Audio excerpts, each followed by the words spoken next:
Fine. All right. Good afternoon, everyone. I am very excited for today's workshop training with Dr. Jaffa. It is on Indigenous knowledge in the social work curriculum. And this is such an important topic, as I'm sure he will share with you, because we need to be responsive to local needs and concerns and practices, as long as they are not violating human rights. And so it's really important to integrate this information. Dr. Jaffa is currently the executive director of GREDO, which is the Grassroots Empowerment and Development Organization, which he founded almost a decade ago. It's coming up on the 10-year anniversary. And he has, let me see, I'm going to tell you some of his degrees. He has, they lost me. Oh, okay, but they're back. I'm sorry. Okay, I don't know where you lost me, but nonetheless, as I was saying, Dr. Jaffa is the executive director and founder of Grassroots Empowerment and Development Organization. Oh, maybe I should turn off my my video, and that way it'll be, I'm sorry, it'll be better. And so he has his doctorate degree of humanities from Commonwealth University and his master's in business administration in leading innovation and change from York St. John University. He went to the Robert Kennedy College. And so he has been, working in development for, oh my gosh, it looks like it goes back to 2005. So he is very well experienced, and we are honored to have him here. I'm so glad you were able to join us. And I am going to turn it over to you, Dr. Jaffa, if that's okay. Yes. Excellent. Thank you, Leslie. Good afternoon, everyone. Hope everyone is fine. Welcome to this workshop. Good. Hope everybody is getting me. Am I clear? Everyone can hear me? Beautiful. Silent means that we are in agreement. Thank you. The slides, I'm sure everybody is able to view them. This topic or workshop today is about indigenous knowledge in the social work curriculum. And firstly, I would like us to expound more or explore what does the contemporary literature say or talk about knowledge.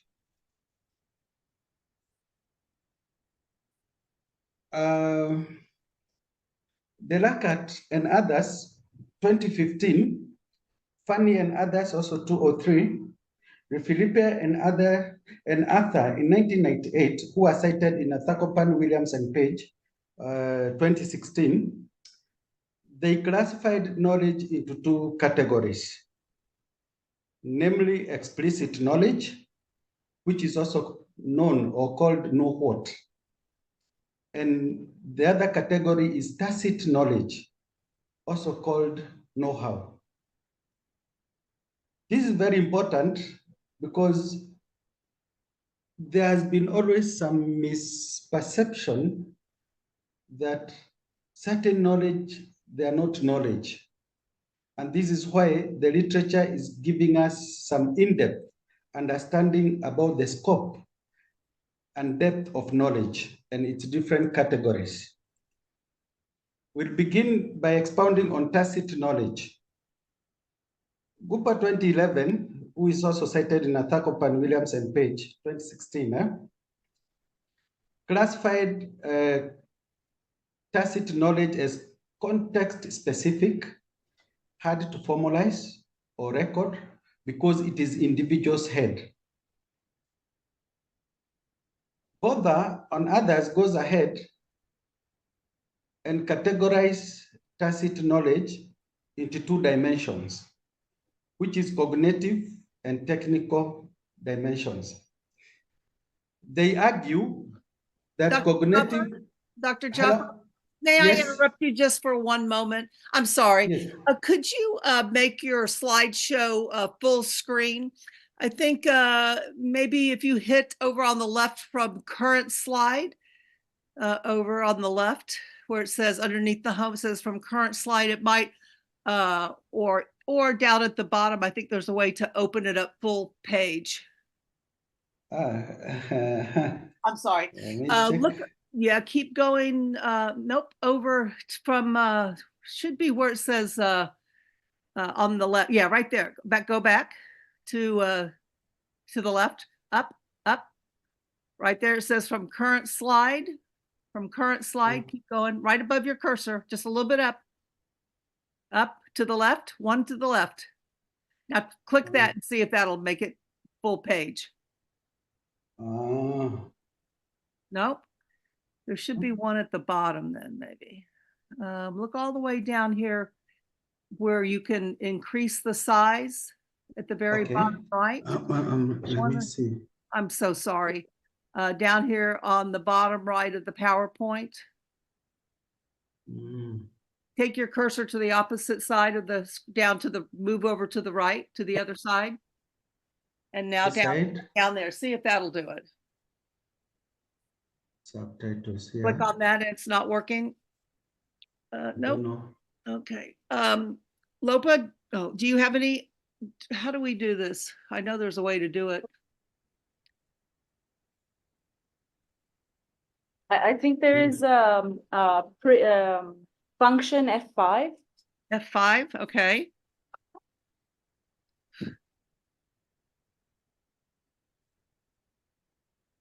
Yeah, so maybe click that button. Yeah, maybe even resume slideshow. Well, wait, yeah, go. Then you clicked that one. Yeah, Shift F5. Let's see. Okay. Hang on a minute. I'm very sorry. I'm going to open up my PowerPoint and just see how to do that. Because they're having a hard time seeing the screen with the size right now. I know there's a way to do this. Are we okay? Okay. It's okay. It's okay. All right. You know what, Lacey? If it's not happening, it's okay. We're fine. Okay. Yes. Let's It'll go. be okay. Sorry about that. Yeah. So it's okay. Can I resume? Sure. I'm sorry. No worries. No, thank you. Okay. Thank you. So we were talking about knowledge and its categories, and we're in this the dimension of tacit knowledge.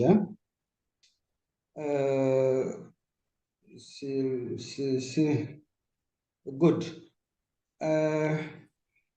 The scholars, Bodha and others, they say that cognitive and cognitive dimensions normally involves ideals, beliefs, values, and mental models. And they go further to expound on technical dimension, which they say it covers informal skills, crafts, which can be termed as know-how. Hirai and others shows that the further study shows that tacit knowledge can only be transferred through human interactions, typically face-to-face discussions. It is important for us to have this understanding, and then it will help us to understand where do we classify indigenous knowledge in this discussion now. Explicit knowledge, according to Ellman, 2009, who is also cited in Athakopan, Williamson, page 2016, advances that explicit knowledge is easy to identify, retrieve, and store. And also, Bodha and others, they opine that this type of knowledge is the one managed by formal organizations because it exists in form of documents as well as stored in physical and virtual data. And I'm sure at this rate now we are able to understand where we stand as far as knowledge is concerned If you look at where we work, all of us, I think most of us and the knowledge we normally interact with is mostly the explicit knowledge. And in this case, we look, where does indigenous knowledge fall? Maybe to jog based on those two classification of explicit knowledge and tacit knowledge. Maybe I may pose this question to the team. Where do you think indigenous knowledge falls based on those two categorization? Anybody with an idea? Just the two categories. Do you know where it will fall, everyone? Yeah, where does indigenous knowledge fall based on those two categories of tacit and explicit knowledge?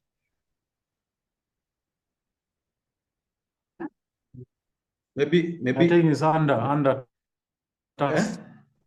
Under tacit, eh? The tacit. That is tacit, yes. Okay. Yes, beautiful, beautiful. Yes. Yeah, indigenous knowledge basically falls under tacit knowledge. Now, and it is based on, based on the classification of knowledge, indigenous knowledge falls under tacit knowledge. Eh?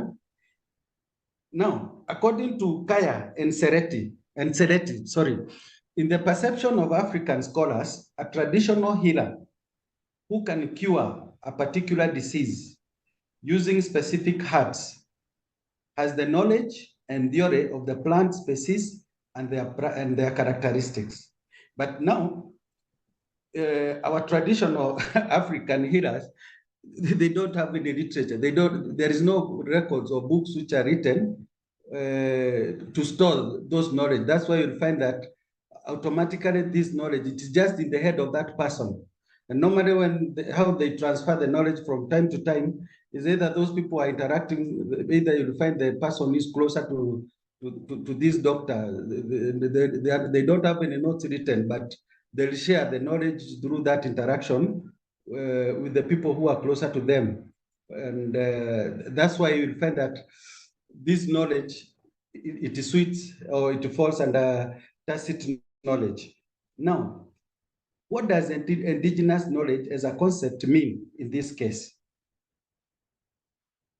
Kaya and Sereti, 2013, they say it has been propagated to incorporate non-Western beliefs, practices, customs, worldviews, including informal forms of education. Most of us are aware that in the conventional world now, we normally have too much regard to this explicit knowledge, whereby you have gone to a school. Dr. Jaffa, they've lost Yes. us. Huh? You are lost? Dr. Jaffa? Yes. Are you getting me now? Are you getting me? Oh, yes, I did get you. They have lost us for a second. I'm sorry.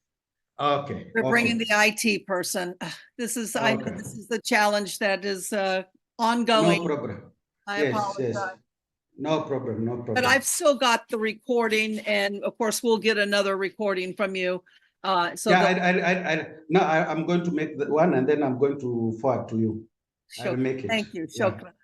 Yeah. I appreciate it. We're still waiting for them to come back. Okay.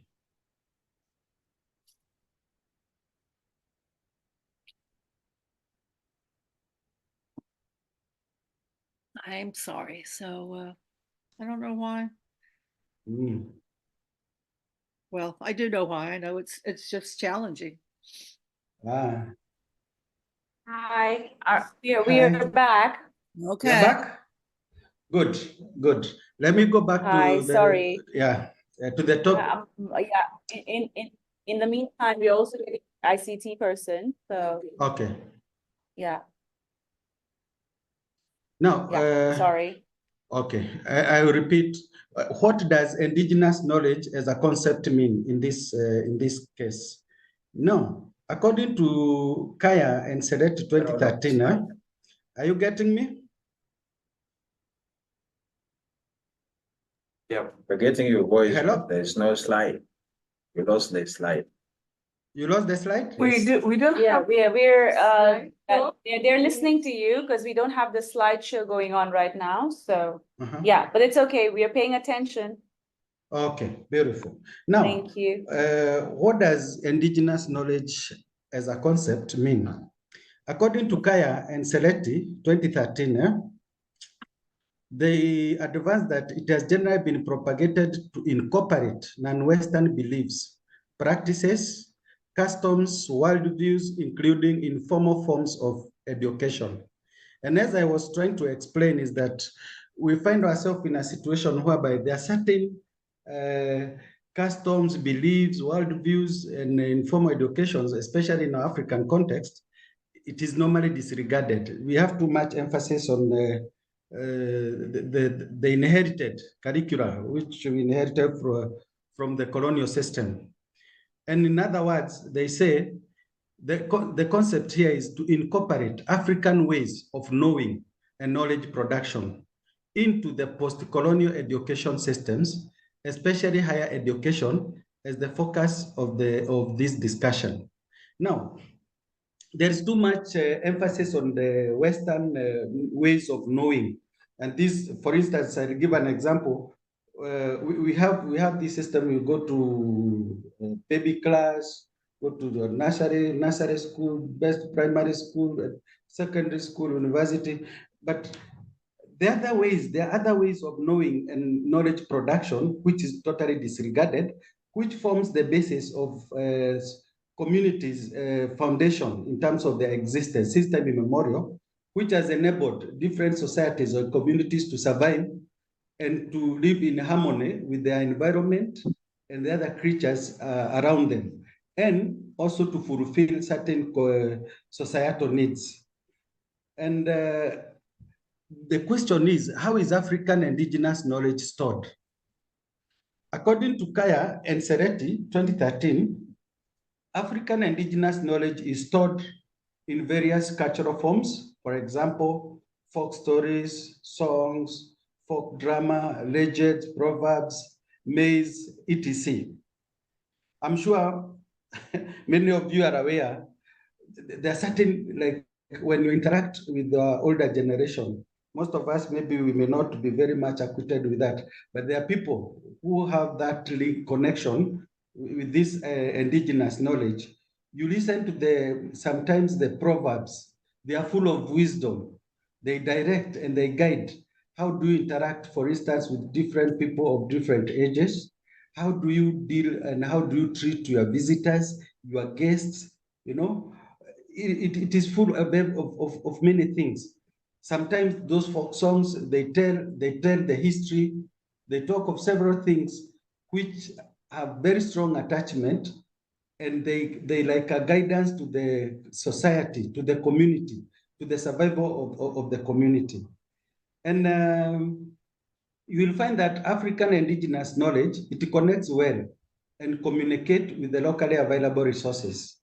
For instance, for those of us who are not either raised, let's say, in urban centers, you'll find that we have a detachment, we have a disconnect between us and the local resources. For instance, you find there are certain even species of plants, trees, you don't know them in your local language.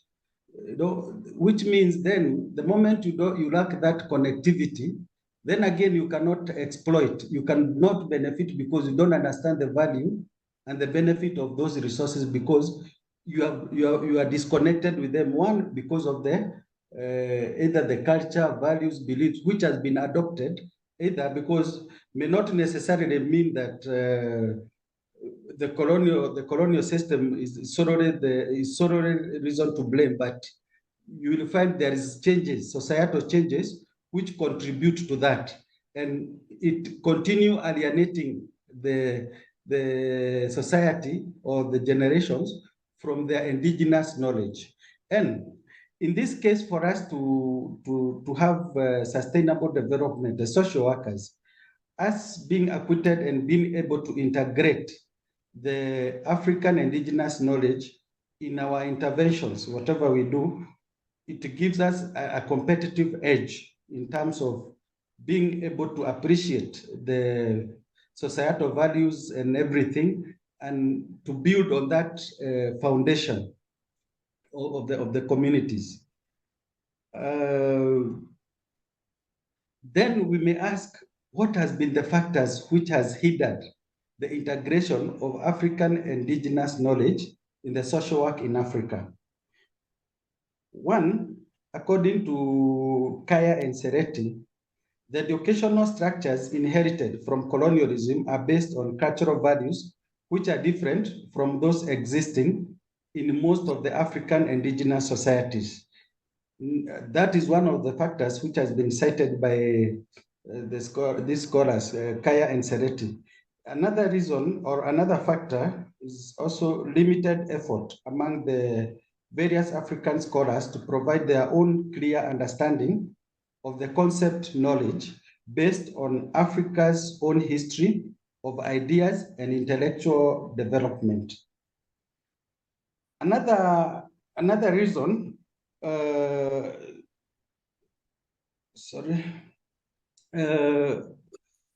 Lada 2000 say that, and Chavuduka, they have argued that Western worldview of knowledge has since its introduction in Africa and other non-Western societies lacked an understanding of the holistic nature and approach of non-Western ways of knowing and knowledge production. That is also according to Kaya and Sereti. So this is very clear. It is something which is evident because the ways of knowing and knowledge production, we adopted whatever was we inherited. But in the real sense, the other ways of knowing and knowledge production has never been given that recognition. Again, according to Chute, 1999, who is also cited in Kaya and Sereti, the teaching of social sciences in Africa, higher education institutions, where social theory is entrenched in the methods, concerns, beliefs, experiences of Western Europe and North America. So it becomes irrelevant to Africa because it is inappropriate to attempt to fix African social history and social thought into the confines of a social and political thought that reflects the organization of Europe 300 years ago. That's according to Chute. But now, if you look at our history since we regained our independence as African state some decades back, maybe this one explains why we have not been able even to resolve basic problems like food security, water and sanitation.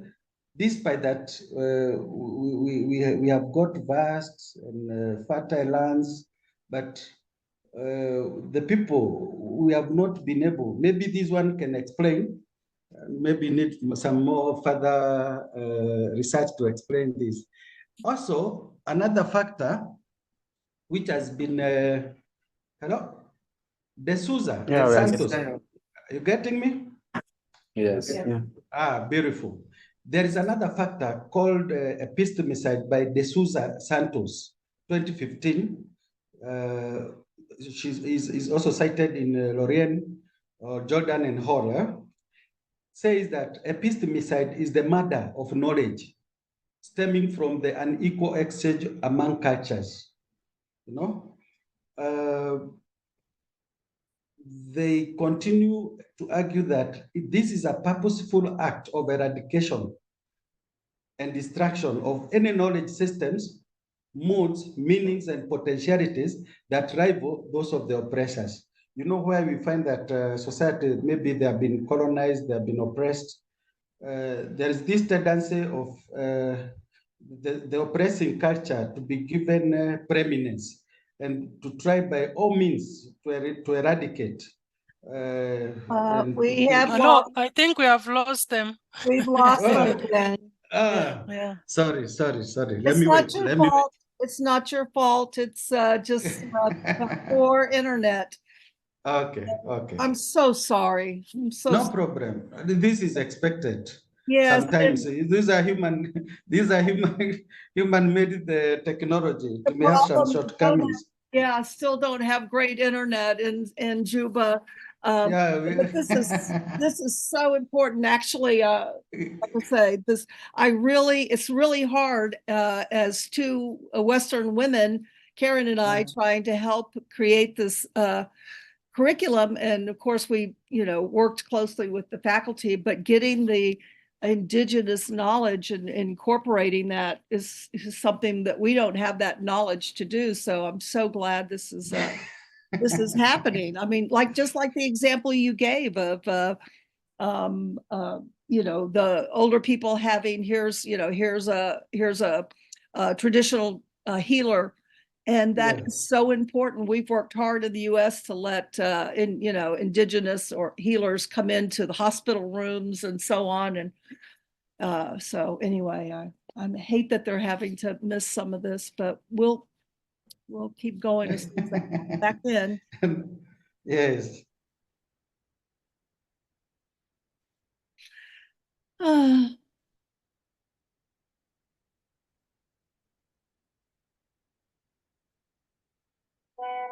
Oh, Hey Lacey, we are out again. Sorry. We're trying to fix it. Sorry. No problem, no problem. okay, well, we'll just be hanging out here. Is there bad Hanging weather around? or anything? Is the weather bad in Juba or anything? Could that be causing it? Or is it good? No storms or anything, huh? No, no, no. The weather is just normal. Usually, I think I have Juba on my, oh, wow, oh yeah, sunny and warm. Yeah, it's sunny and No warm. Yeah. storms. Mm, You are really getting up there too. 90, yeah. very, very warm. So, um,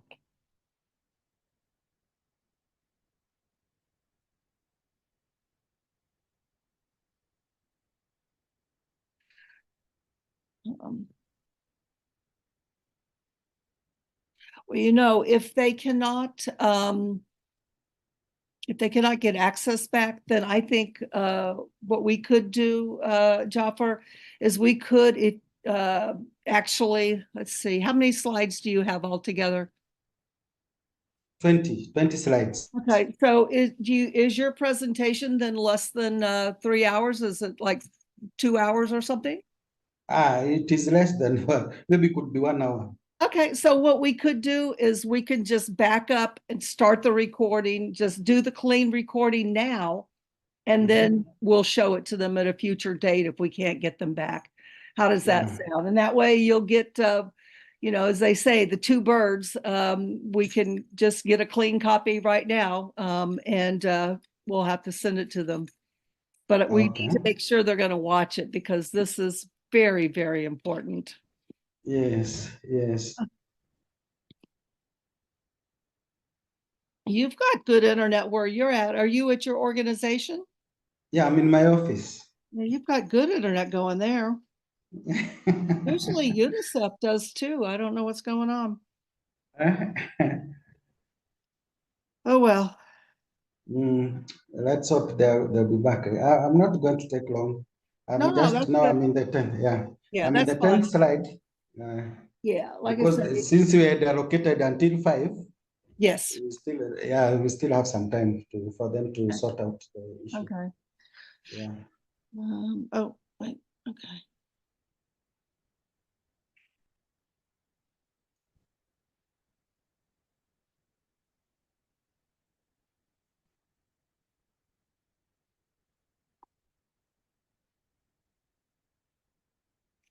Hmm.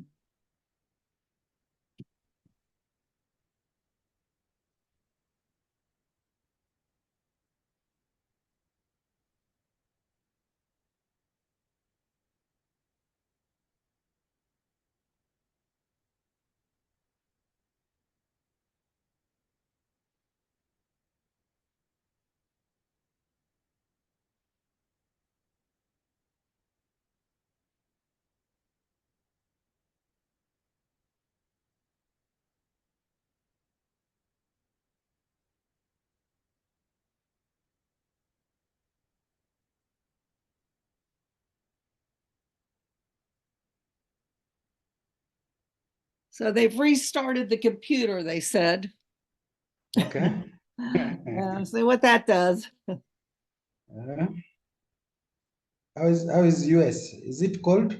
You know, I'm in the warm? southern US, but it's a little bit chilly. Ah, You know, we what was I gonna say? Let me see what it is. Let me get to the Celsius. So we're at 5 degrees where I'm at right now. So Celsius. So a little bit chilly. okay. It must be very chilly. Ah, But it's been sunshiny, you know, and you know, we don't where I live, because I live, like I say, in the southern part of the US, we don't usually get below zero. We don't usually like ever get snow where I'm at or anything. okay, okay. But other, you know, certainly the northern US is um getting some snow. Mm-hmm.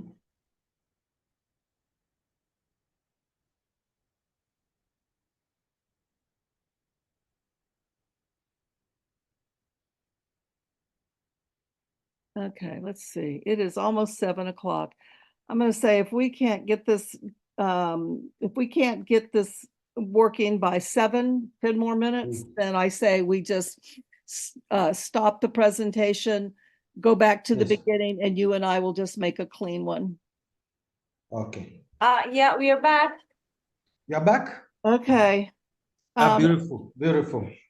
And so what I'm just going to say, Lupa, if we lose again, then we're just going to stop the workshop, and then Jaffa and I will go back and make a clean recording this morning and send it to you all to share with the participants, because you know, he's got a busy day, and Correct. so Yeah.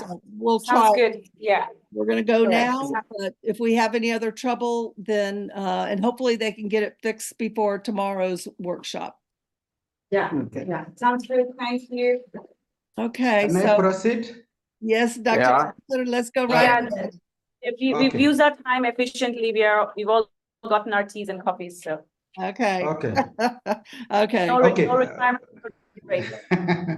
Okay, beautiful. Now, we were discussing on the factors which has been hindering the integration of African indigenous knowledge in the curriculum, we inherited. Now, De Souza Santos, 2015, cited also in Jordan and Hora, 2023, they presented this factor called epistemicide, which is the mother of knowledge stemming from the unequal exchanges among cultures. They argue that, De Souza Santos argue that it is a purposeful act of eradication and destruction of any knowledge, systems, modes, meanings, and potentialities that rival those of the oppressor. We know very well when there is the situation of oppression and colonialism, you'll find that there is that tendency of suppressing the existing local knowledge systems, meaning potentiality, because sometimes they pose a threat to the oppressors. And this is what De Souza Santos mean when talking about epistemicide. Collins, 2017, also cited in Jordan and Hall, 2013, described this as a calculated act of suppressing, as epistemic agency of some members of the group, where they're elevating that of others. You'll find that the knowledge system of maybe the oppressor is elevated above those who are being oppressed. And now it produces categories of privileged and those who are devalued knowers. If you know what you know is not recognized by the system of those oppressors you, then it's not recognized as knowledge. Another factor, which has been also presented by Alatas 2003, which is also cited in Jordan and Hall, is what is calling academic imperialism. Academic imperialism is the process and the result of the Western world's development of itself as the boundaries of civilization. Alatas continues to argue that educational structures inherited from colonialism, they measured cultures against European norms, portraying other cultures as savage, uncivilized, and unknowing, thereby justifying their colonization and enslavement. And this is too much evident even in our current societies, because you'll find that even other knowledges, the local knowledges, what we know about maybe medicine, about our interactions, you find that like we are normally very communal. People, they are very communal, you know, but now with the advent of this new culture, people become too much individualistic, not caring about anyone. You don't know even your neighbor, you know, all those things. And I think this is very well captured by these scholars. Then the separation, there is also the aspect of separation of theory from practice, as emphasized in the Western education. You find that there is too much emphasis on the theory. You know, there is the former president of Tanzania, Julius Nyerere, also criticized this system in 1967 when he was questioning the role of higher education in developing countries such as Tanzania, which is characterized by poverty and inequality. You know, his concern was whether such a country can afford pure academics who put emphasis on theoretical knowledge at the expense of community engagement. As social workers, our job, you know, mostly it is community engagement. We engage too much with the community. So, and in this case, we need to be practical. We need to be practical, but also to understand the significance of indigenous knowledge for us to have sustainable intervention in terms of development, even when we come up with the new methodologies of tackling certain issues we want to tackle, we normally tackle in the society. We don't alienate the local knowledge, but we integrate, because that local knowledge normally it forms the basis and the foundation of those of the survival of the communities we normally try to intervene. Now, what are the benefits of the indigenous knowledge in the social work? According to Kaya and Sereti, the integration of African indigenous knowledge systems into higher education provide the following opportunities. That is according to Batiste, who is cited in Kaya and Sereti. Yeah? Number one, it provides students with the opportunity to learn appropriate community attitudes, values, and beliefs for sustainable livelihood.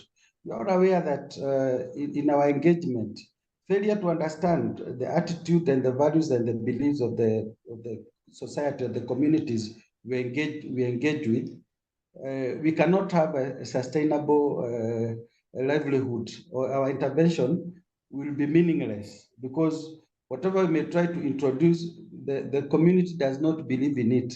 But the moment we try to integrate our intervention with the existing, the indigenous knowledge, then we achieve sustainable livelihood. Number two, it enables the social worker to conceptualize practically issues in both the local area and beyond their immediate experiences.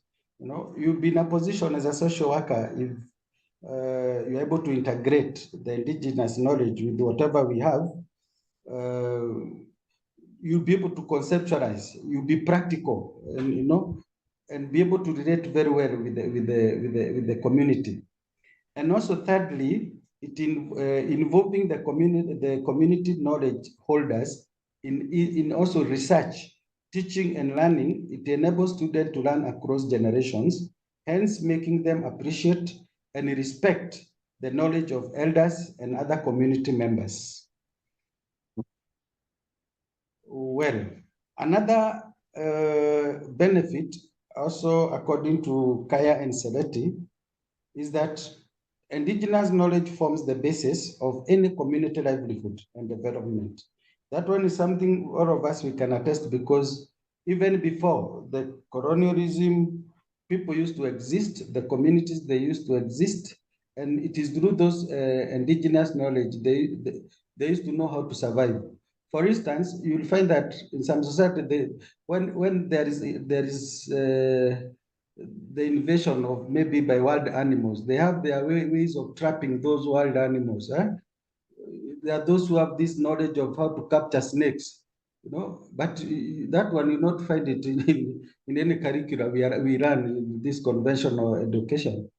So those are some of the knowledges which need to be put into consideration and to be integrated, and as social workers to be aware about when we are dealing with the communities we are dealing with.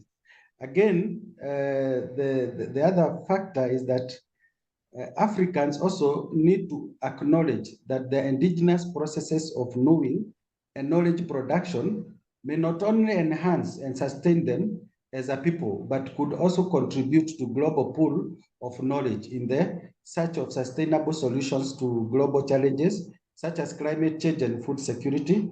That is also according to Kaya and Sereti.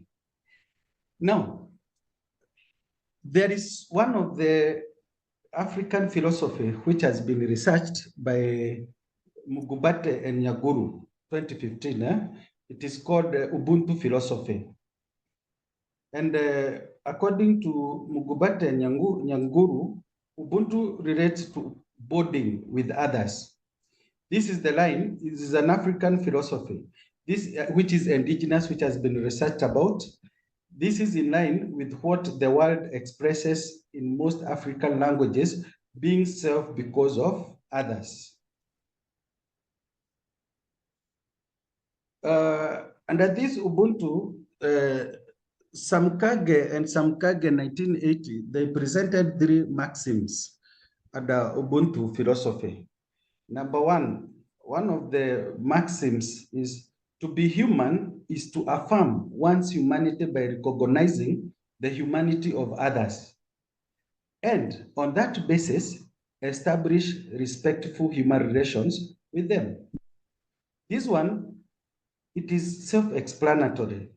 It is evident that when you respect and you recognize the humanity of others, you normally establish that respect, and there is the smooth and harmonious relationship.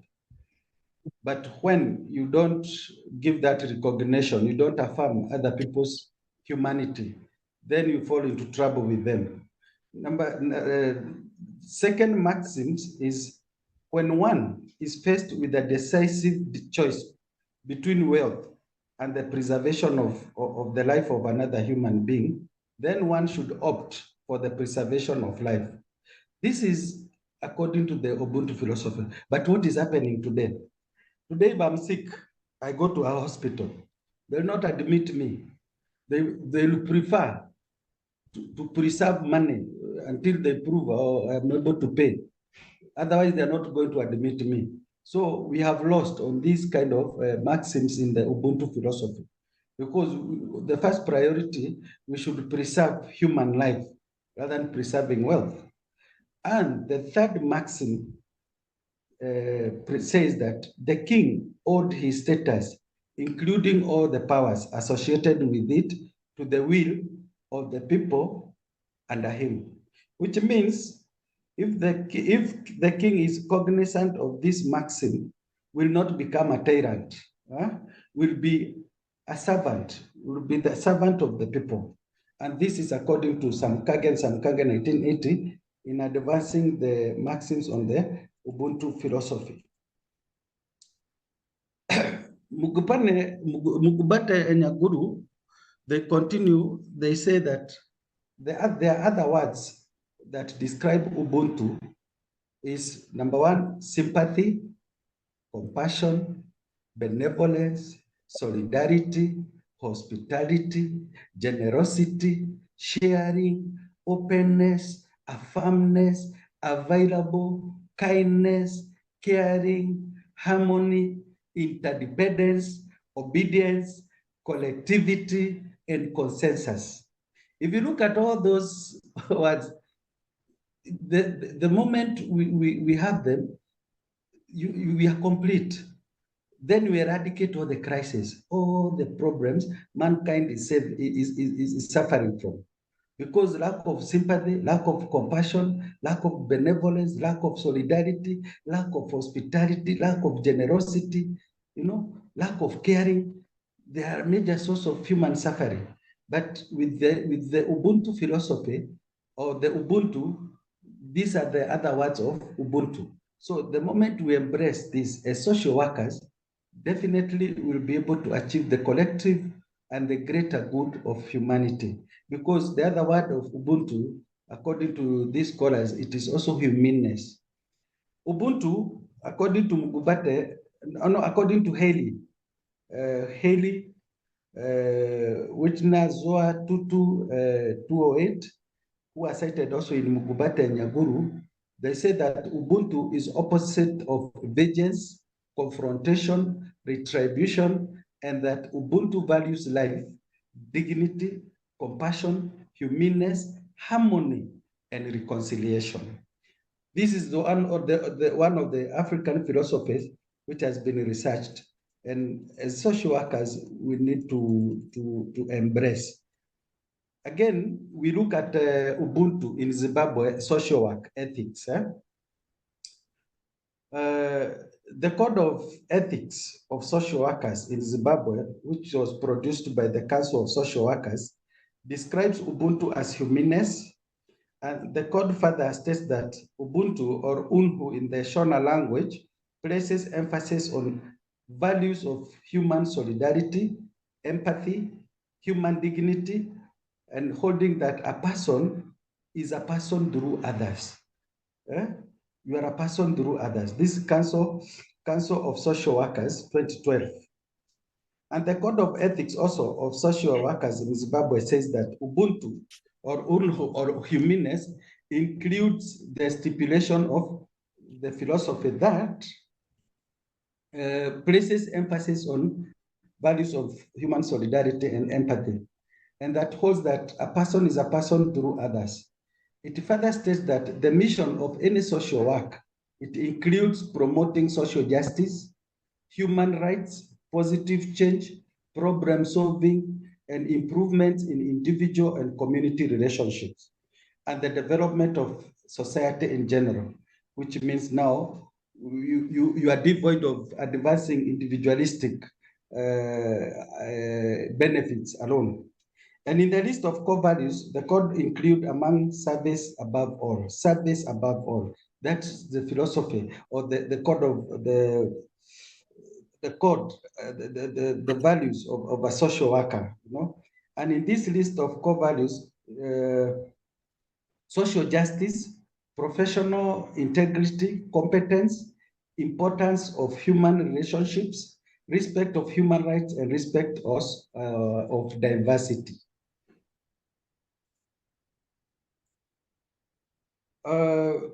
The Council of Social Workers in Zimbabwe also expects social workers to recognize and promote the Ubuntu and appreciate the dignity and values which are inherent in each person.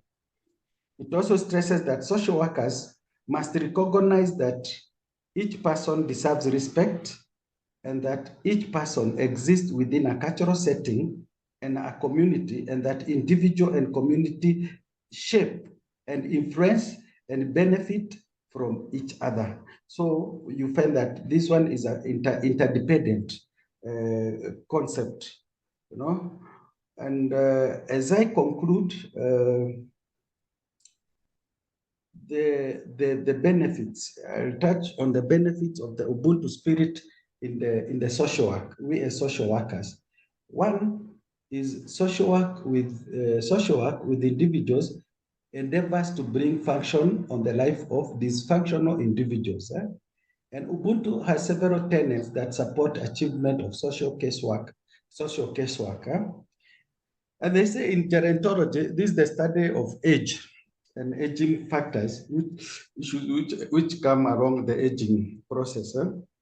In African settings, it is the responsibility of the children to look after the elderly members of the family. This one we are very much aware.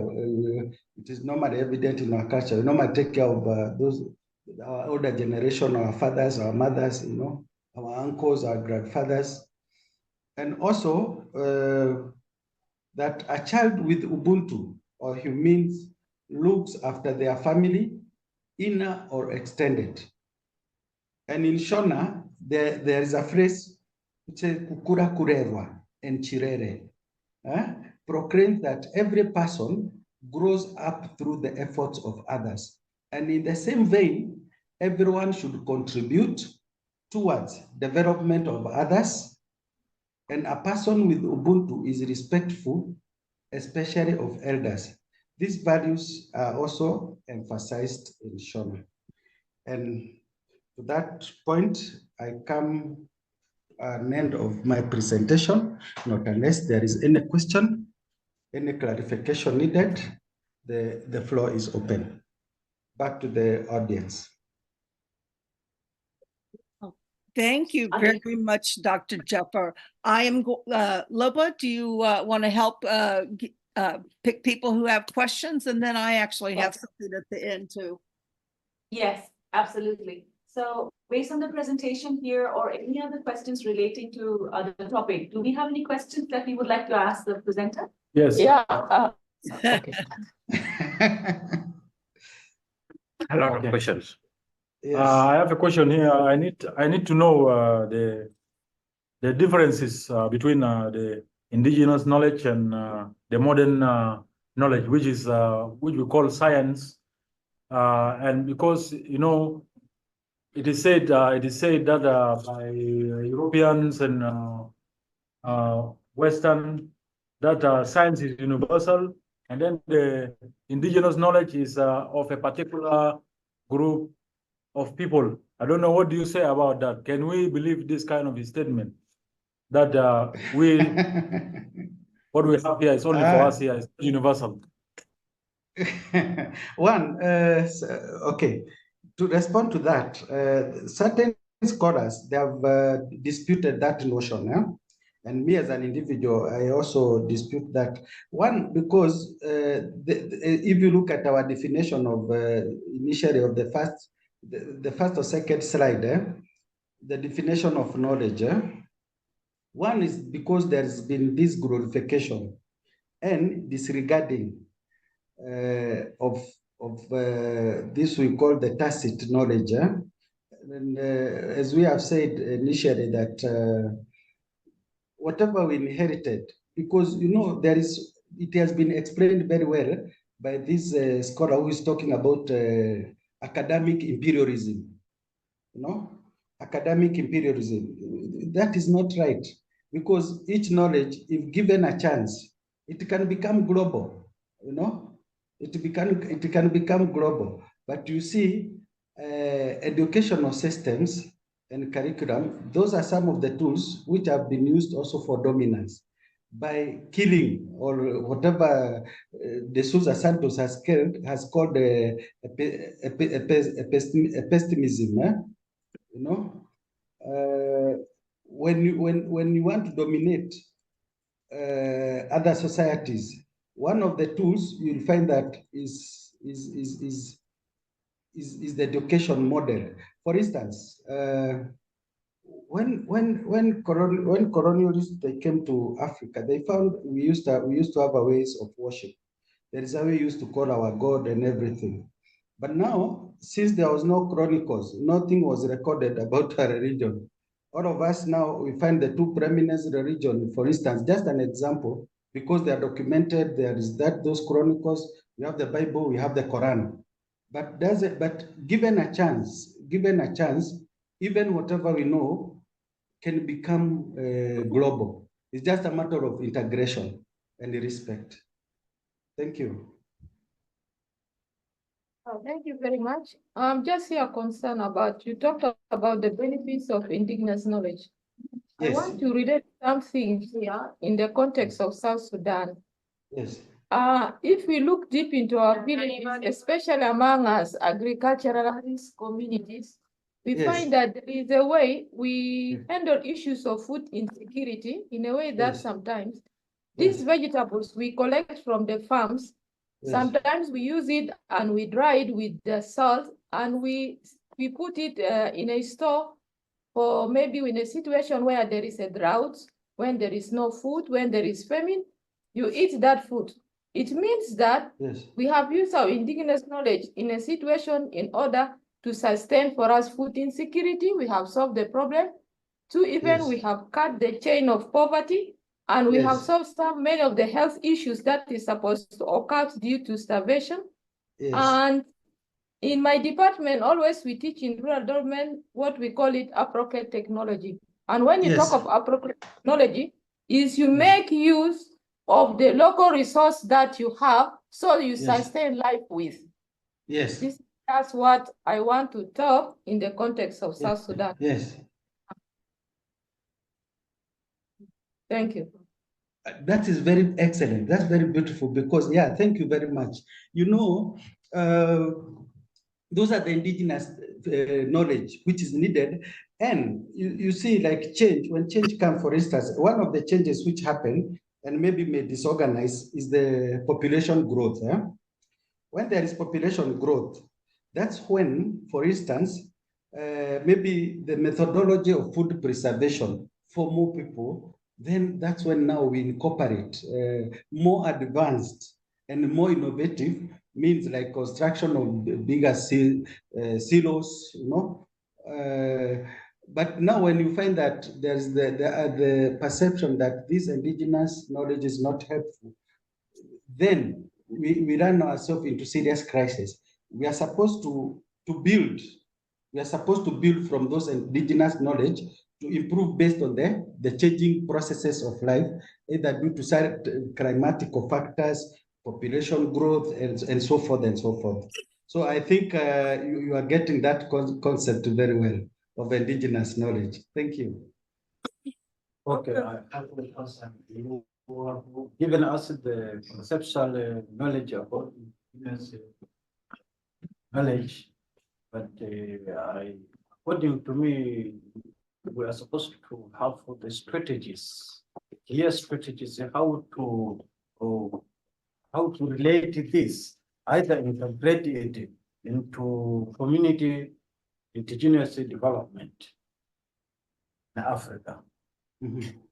So that people are supposed to know the strategies that are applicable to this, so that they can make a slight improvement in their lives.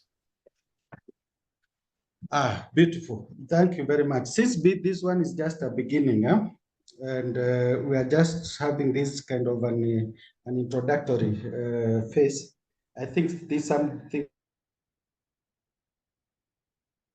can still people work together and see how to come up and devise mechanism or strategies of how do we integrate. Like now, this one is a beginning. Already, you people, you are informed. You are aware that as you go out there, that there is a need of appreciating.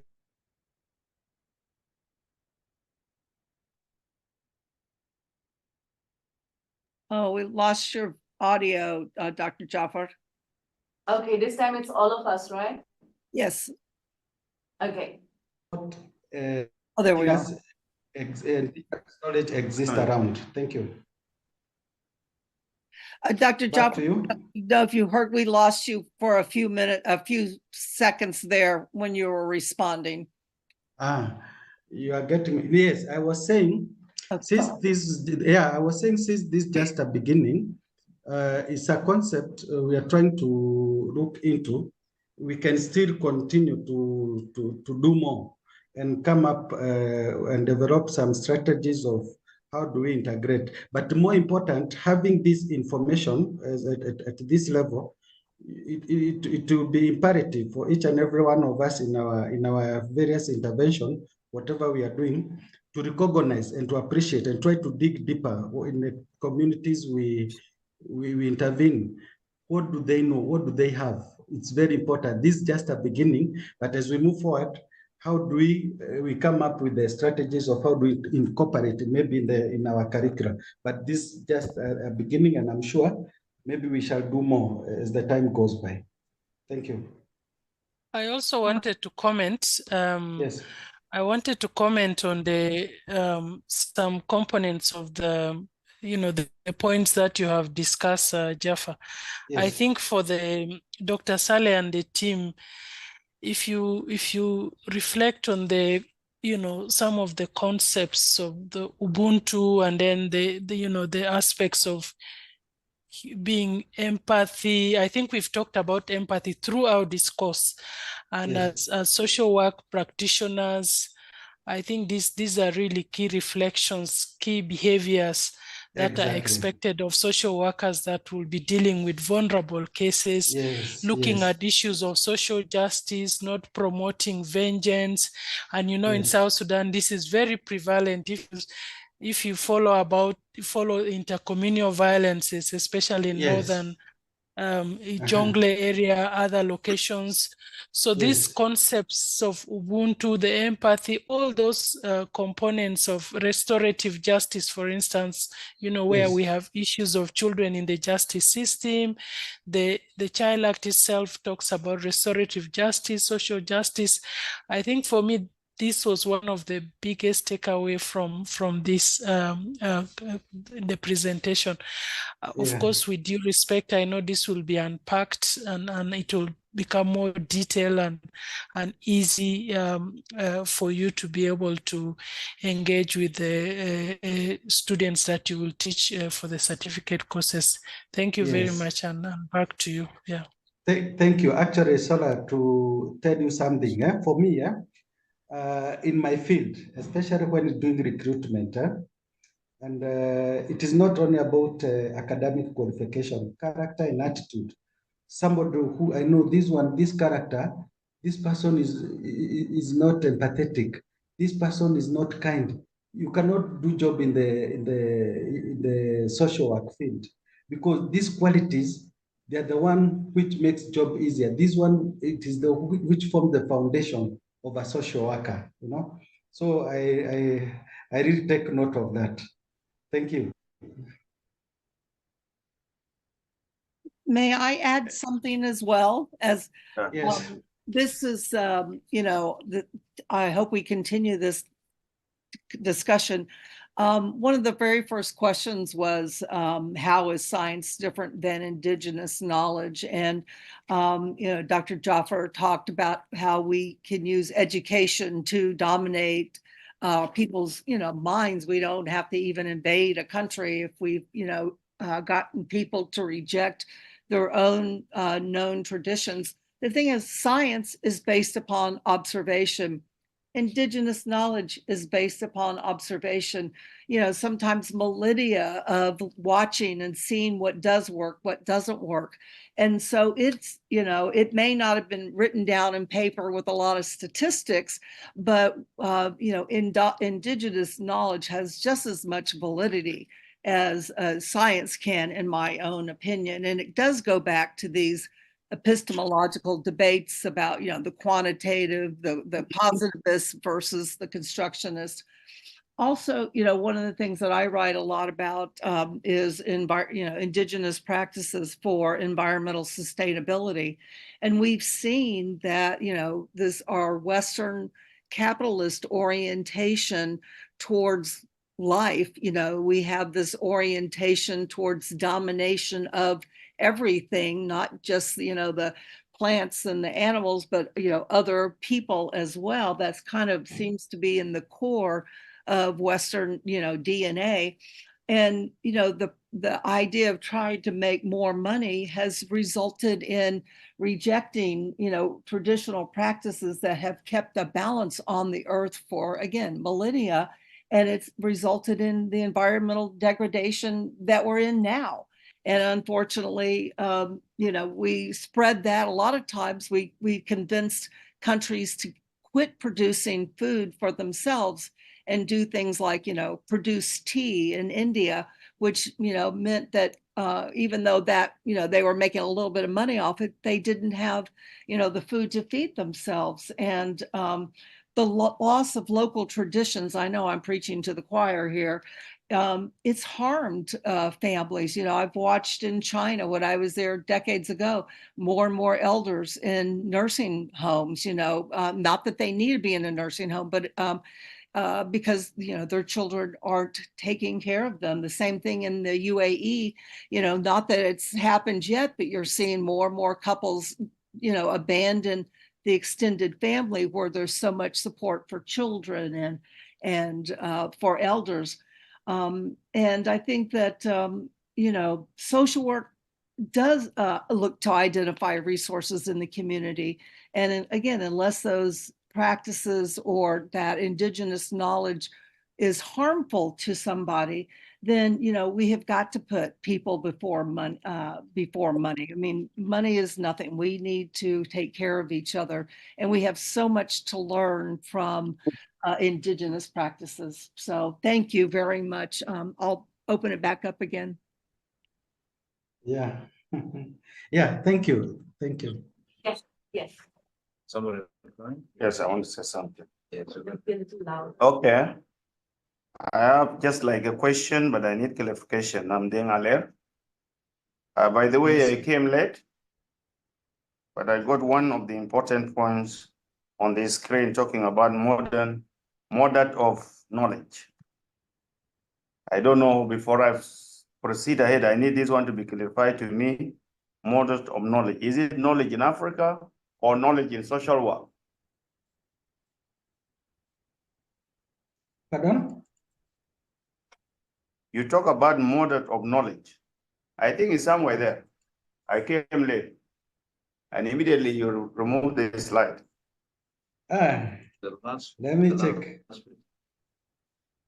Is it classification of knowledge? Hello? No, maybe a little further down. Let's go to the third one, maybe further. No, actually, even down. Down. Yeah, keep going, maybe, yeah, further. Down. Further.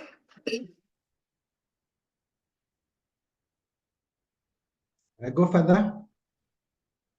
Yeah.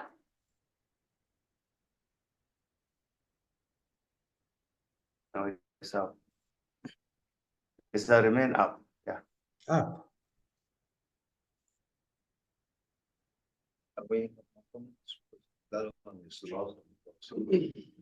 Hang on, but he's also paying attention to the slide.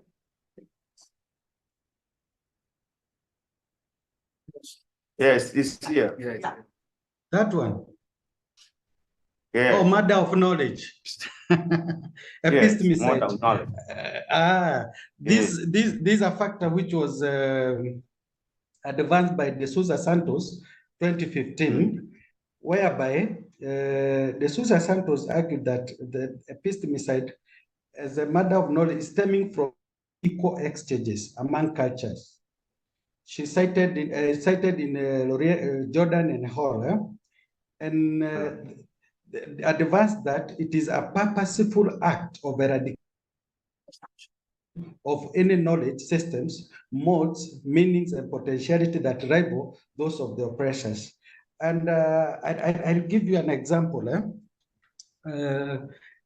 In Kenya, for instance, the Kikuyu culture, when they have this, they used to have this system of age set transfer.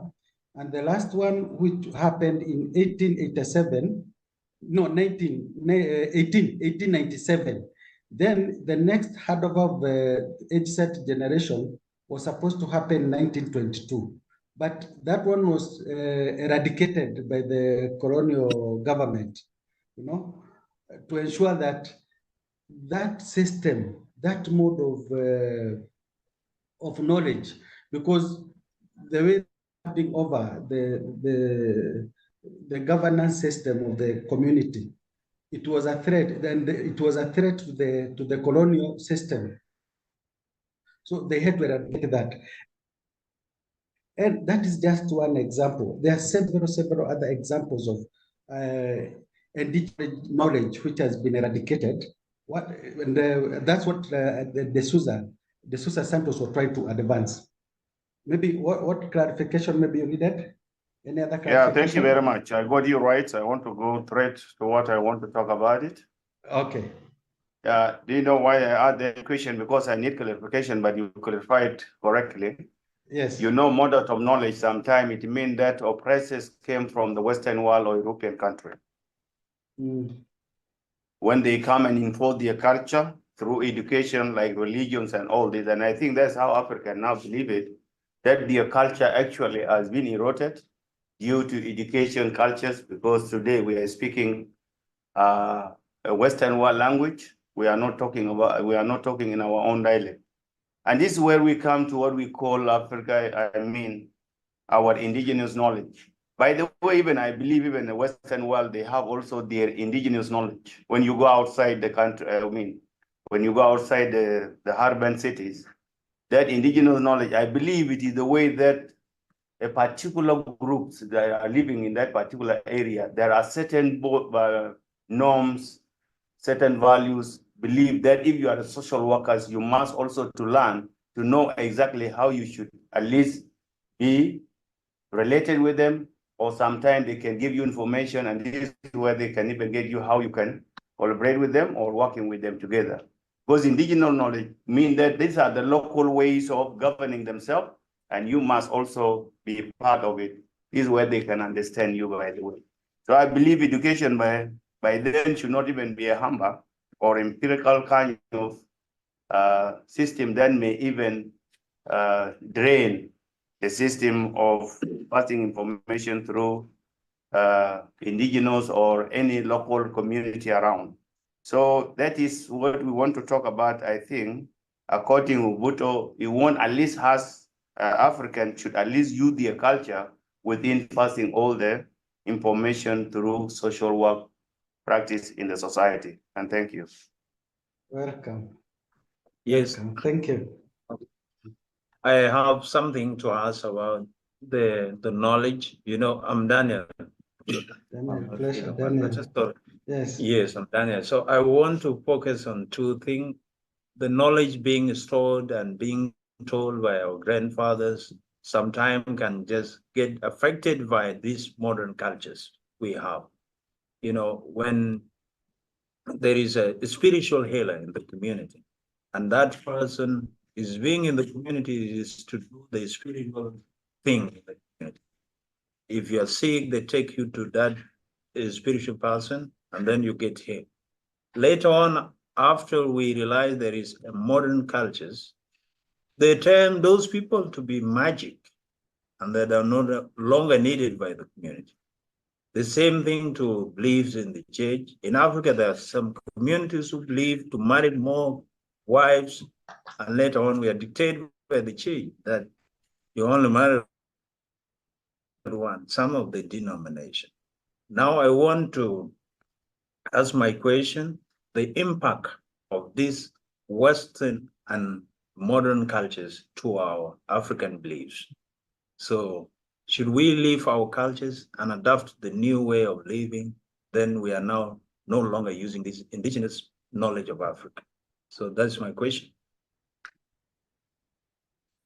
Good.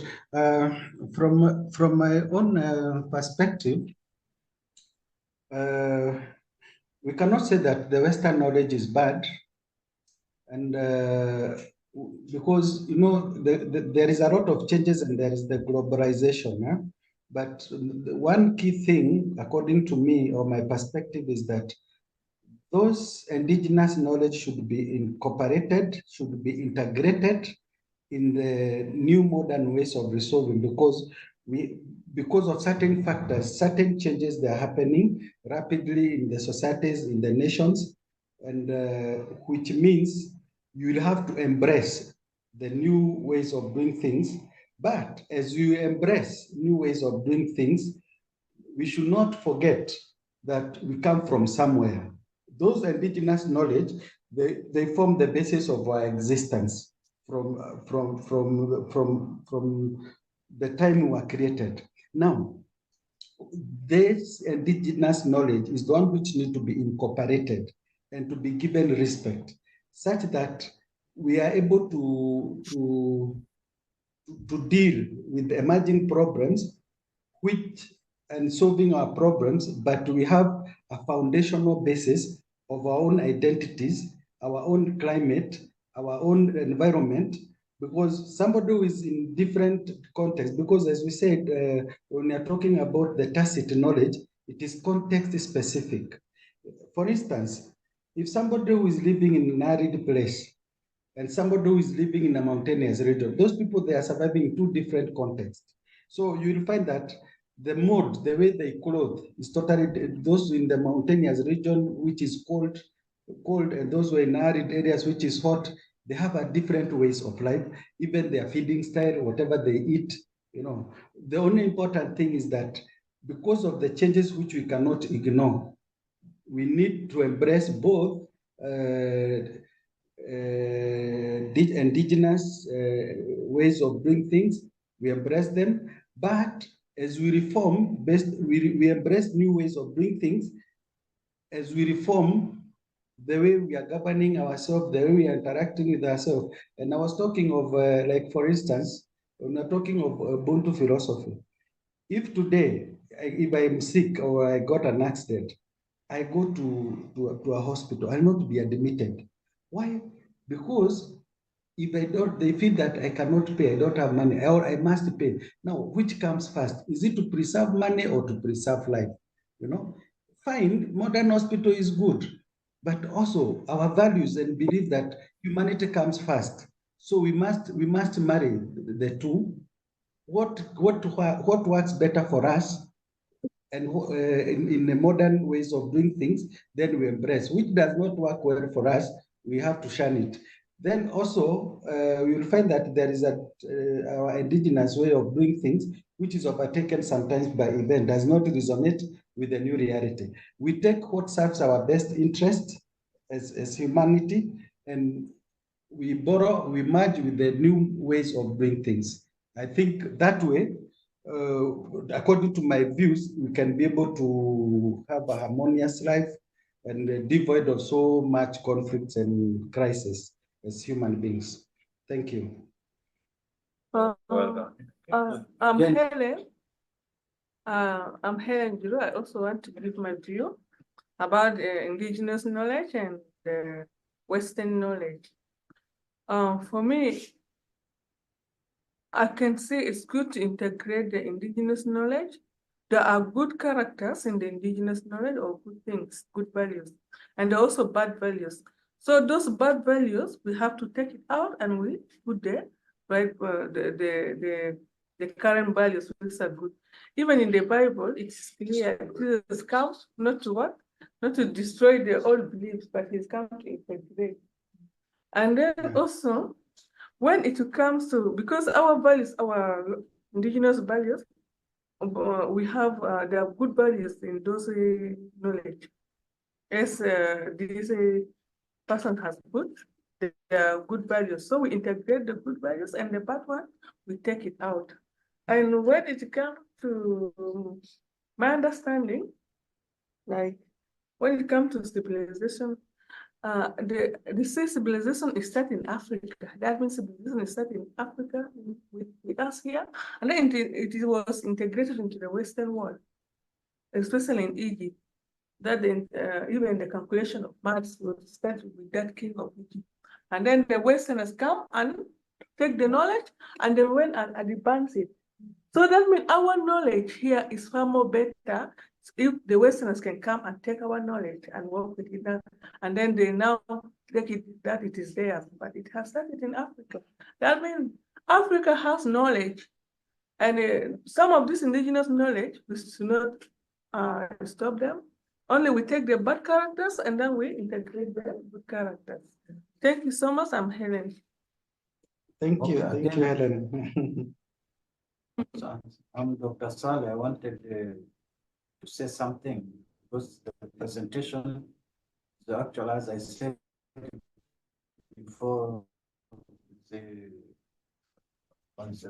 conceptual giving us conceptual information about the indigenous knowledge in Africa, and you have come out with the scholars who talked of respect, recognition of the indigenous knowledge. But I wanted to know exactly what have these scholars said about the role of the indigenous people to promote the knowledge, their own knowledge.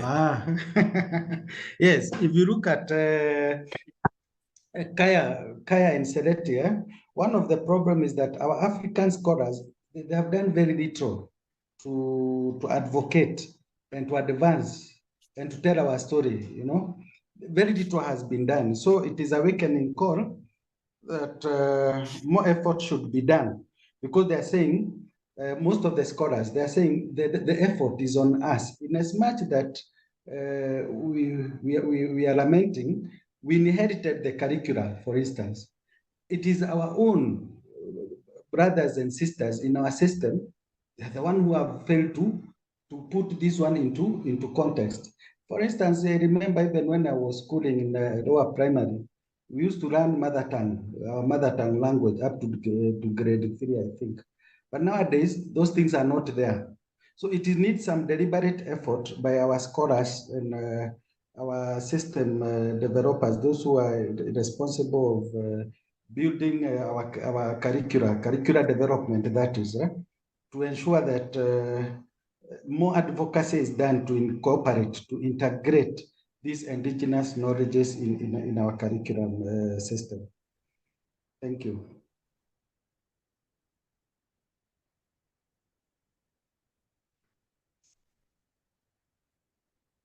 Thank you very much. I just have a comment. Yes. I want to comment. Yeah, I'm Dr. Victor.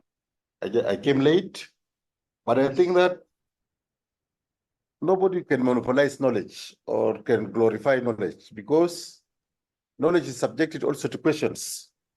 That's why I think that if we look at the context of indigenous knowledge, it's very crucial, but also it has some shortcomings. And also, yes, if you look at modern science, because we can see that knowledge is based on observations, also on the cross reliability of how, when we are applying this knowledge, what is the impact? So I think that we need to look at the modern knowledge and indigenous knowledge in a way that they need all to be promoted and presented. And as they are subjected also to questions, because every behavior also is subjected to questions. Then from there we can come and we can select which one is the best. Yeah. Yes, I agree. Yeah, I concur with you. Actually, the previous speakers, they talked of the same thing, is because we pick what is good, because even some practices we are doing today, trust me, the future generation, they are going to talk of us as uncivilized, because they'll be living in a different level. So the previous generation, whom we consider to be uncivilized, but people are civilized according to their own age and time. Yeah. But most importantly, is I concur with most of you, is that we need to marry. Yes. Yes, I want to give one example, and I think it's common in Kenya, here in South Sudan. Yes. Here in South Sudan and even in Kenya. Yes. I think we have these traditional doctors. Yes. Which sometimes they are more better than even other doctors which are working, specialized doctors in terms of healing, especially bones. Those who can at least address the bone fractures and all this. I think in Kenya there and even in South Sudan, sometimes if somebody is broken, instead of taking him or her to hospital, we have to take him to a local doctors, and they do more better than those who have learned. I think the indigenous knowledge, it is a matter that we have not documented, we have not put it into written, but all the knowledge, I think, is all the same. And that's why I said before, it is good that we integrate, we know what is the importance of indigenous knowledge in our culture, such that we can even use it in any time. And that's why it is important in social work, by the way, in order to understand. So we have a lot, even when we talk about the story, the tales, you can even get it from Western world and here in Africa. So I think all the knowledge is all the same. Basically, maybe the knowledge was created from one area, diffusing to all directions. So we are connected in that matter. What not, yes? I agree. Actually, what is like when you look at the definition of knowledge, when you talk of tacit knowledge and explicit knowledge, what has been given preeminence is explicit knowledge. The reason being, they say it is evidence-based, because it have records, we are doing this. But now, knowledge is knowledge. We need to incorporate both tacit knowledge and explicit knowledge. Values and beliefs, what people believe in is part of knowledge. And you know, like I'll give you an example. Somebody may, and this was sometimes we are going wrong even when serving our society. Somebody is fully, he has all the qualification academically, very prolific, but now give that person a job. Now this person fails to deliver one because of the values this person holds, the attitudes, the beliefs, the ideals. They are wrong. This person cannot deliver. Despite that, this person is highly qualified academically. Now, because we shun, because of shunning the beliefs and the values, they form the completeness of a human. So the point here is to embrace both tacit and explicit knowledge. Thank you. Thank you. Thanks. Back to your audience. Anybody else with a comment?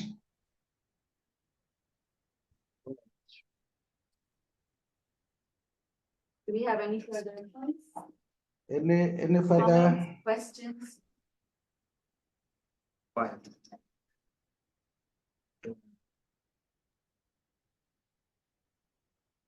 Jaffa, looks like for now they're all sitting in with the information.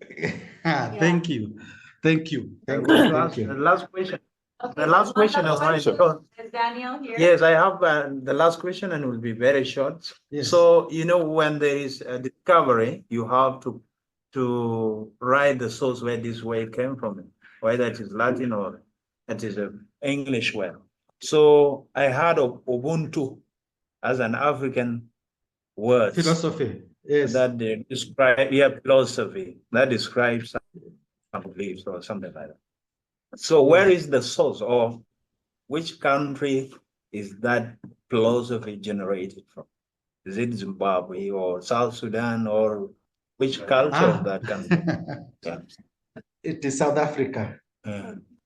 South Africa. Oh, okay. Yeah. Oh, all right. Okay. Yeah. Yeah, they're supposed to put it like that so that we go back to read. Yes. Thank you. That was my Thank question. Thank you. Thank you so much, Dr. Jaffa, and thank you so much to the participants. Fascinating discussion. I could have listened to and learned for hours. So I really appreciate this very much. And I look forward to seeing you again, all of you. Thank you, thank you, thank you. And for the participants, please, I know you're in exams, but if you could get to the offices close to 2 o'clock tomorrow. We only have 2 more trainings. And I will, again, I'll see you all tomorrow. Dr. Jaffa, hopefully I'll see you soon. Thank you. Have a great holiday too. And stay well. Thank you. You too. You too. Okay. Thank you. Thank You too. Thank you. Thank you. Bye, everyone. Yeah, bye. Bye.